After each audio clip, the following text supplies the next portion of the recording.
Hello, and welcome back to Coin Lady channel.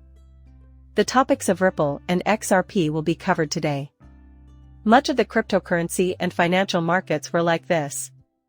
Rest assured, I wish you all a lovely day or night, no matter where you are in the globe. Rewinding to May of 2023, we can observe that Medico and Ripple did in fact merge.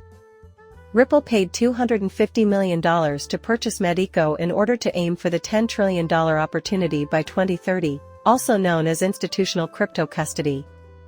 It was $10 trillion, which is a fantastic reason to investigate this further. Imagine the size of the cryptocurrency market in 2030 if custody alone is worth $10 trillion. That's just for the custodial sector.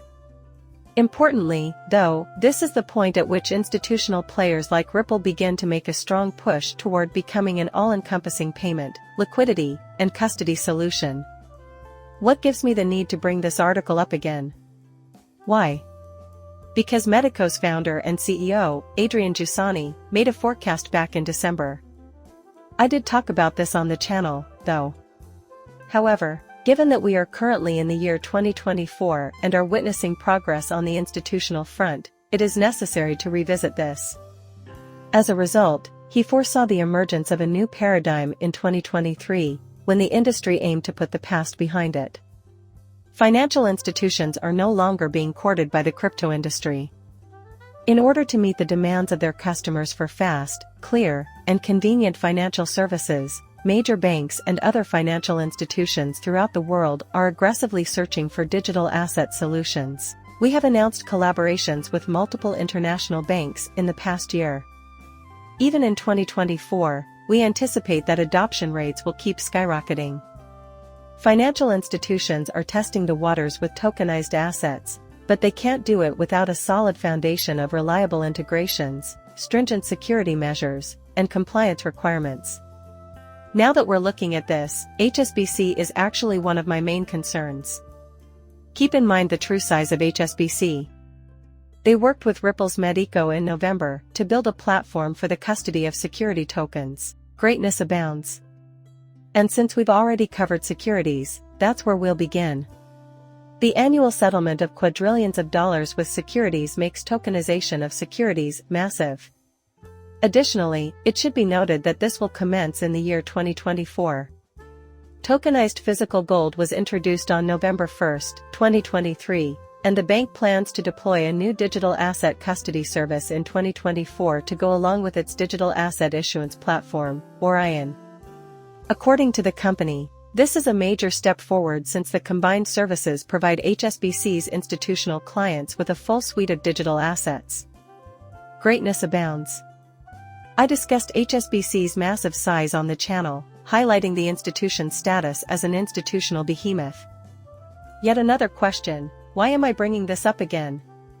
The reason being that we were only recently made aware of this message from Medico at the tail end of December. Make sure you don't miss our live medical conversations with this person, the Chief of Digital and Data in the Asia-Pacific area at HSBC Security Services, by reserving your place before 2023 comes to a close.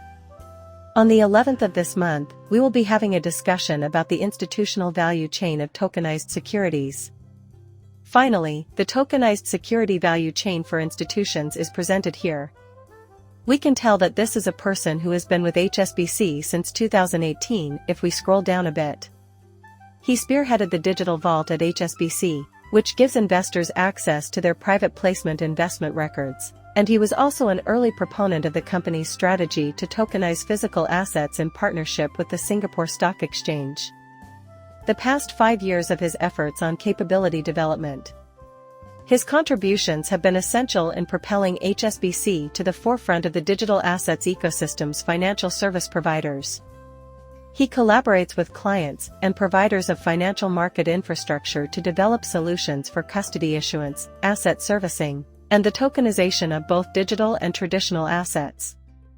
He has faith in a future where the asset servicing ecosystem is radically improved since all assets are programmable.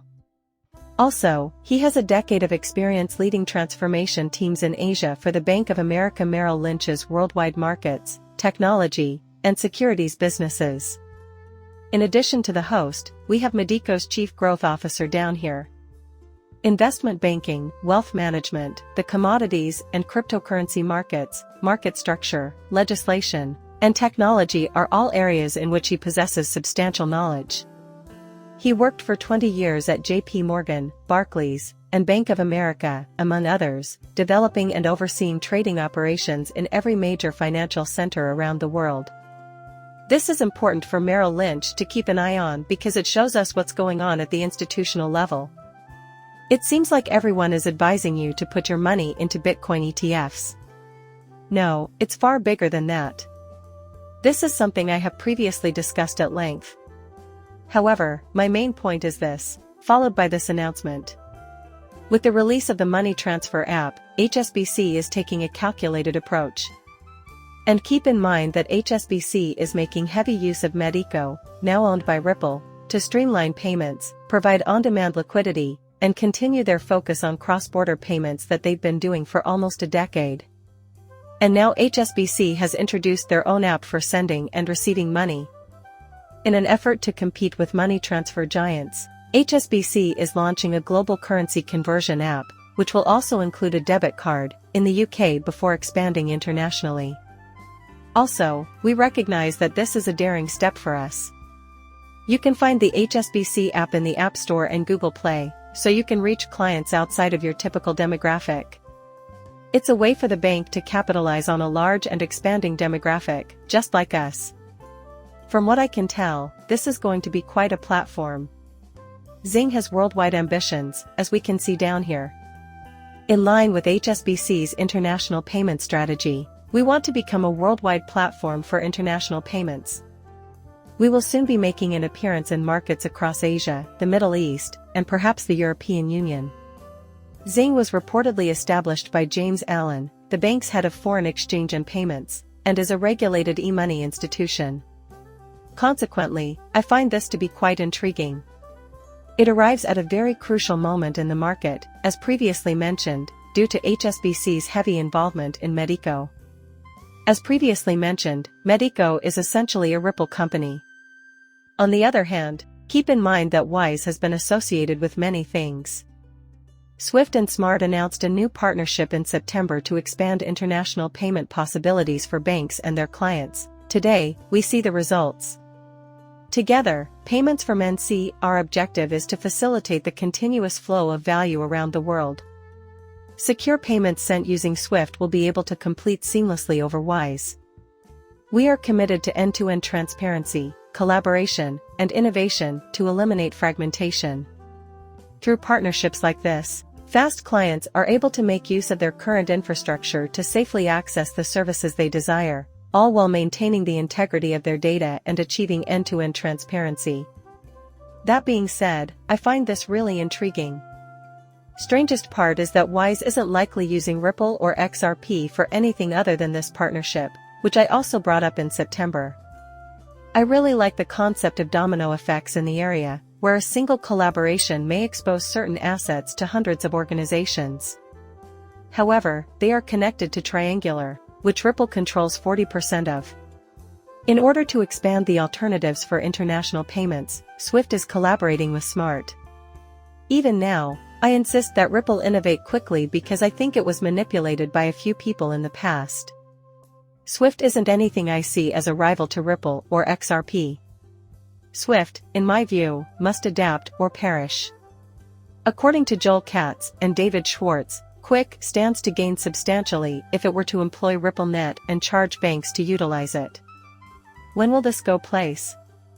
Yes, it's conceivable, and you have Tranquilo on hand once more. Thousands of companies took advantage of stranglers, including international powerhouses like Alipay, Smart, and Payoneer, solutions for cross-border payments every day, facilitating transactions for millions of people in 70 countries.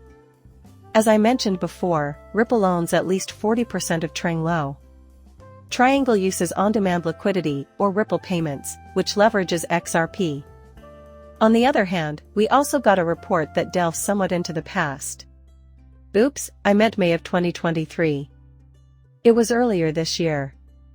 Envisioning a new era in financial services. This comes straight from the Boston Consulting Group, the very same folks that predicted that tokenization will reach $16 trillion. We have wild payments that led the last period from B2B to X, and B2B is projected to lead the next. They do mention Ripple after discussing Wise as an example. These are payments that go across international borders. Global money transfer services like Remitly, Wise, and Zoom have made it easier for people all over the world to send and receive money.